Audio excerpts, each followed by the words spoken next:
Isn't Christianity at its core the same as other religions?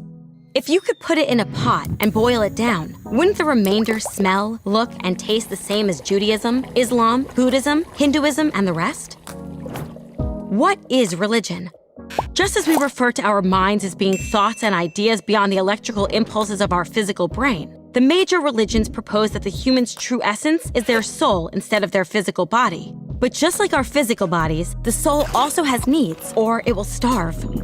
Each religion proposes to be a guidebook of that spiritual plane that helps lead our starving souls to soul bread. Aren't these guidebooks all the same? The historical Jesus of Nazareth told a story about a father, 2 sons, and a family business. It was custom that the sons would split the business when their father died. But the younger son said to his father, "I can't wait for you to die. Give me my money now." Seeing his son's true heart, the father gave it up to him. The son turned his back to his family and hit the road. Far away, he partied like an animal, eating and drinking and paying prostitutes, until suddenly his pockets were empty. In desperation, he found a job feeding pigs. But the country's economy crashed, and he couldn't even make enough to feed himself. Now broke and starving, he found himself craving the pig's slop, when it suddenly hit him that there was probably food back home. What do you think? Should this father let him back into the house?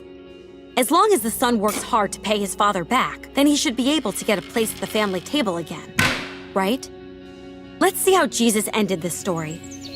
The son decided to return, admit his wrong, and ask his father for a minimum wage job. But still a ways from home, his father spotted him and ran out to him and wrapped him in a bear hug.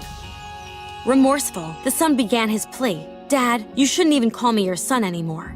But the father put a fine robe on him and a ring with a family crest. He told his workers, "Get the best meat and prepare a welcome home feast, for this son of mine was dead and has come to life again. He was lost and has been found."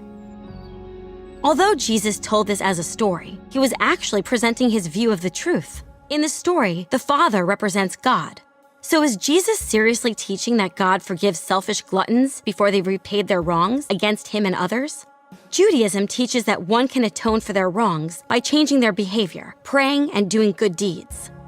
Islam says we can move towards paradise by performing the 5 pillars. Hinduism claims that if we store up enough good karma, we will reunite with Brahman. Buddhism says we can enlighten and discipline ourselves into nirvana by practicing the 8-fold path. But in this story, the father embraced his son and fed him before he did any work. Why? Because in Jesus' view, it's impossible for a person to repay God for their bad deeds. God is a perfect judge who cannot be bought off with anything that we have to offer. Jesus said that when we die, we will face God with all of our deeds laid out. None of us is completely morally perfect, and none of us will stand a chance of justifying ourselves. Then, is there hope for us? Jesus believed so, and staked his life on it. He claimed to be God in human form who came to pay our moral debt with his innocent life, so that if anyone truly believed and surrendered to him, they would receive a full pardon from God and the power to change how they live. Other religions teach that our own self-sacrifice can pay our debt, but Jesus taught that only God's own self-sacrifice can pay our debt. All other religious founders claim to be guides to lead our starving souls to bread. Jesus claimed to be the bread our souls starve for.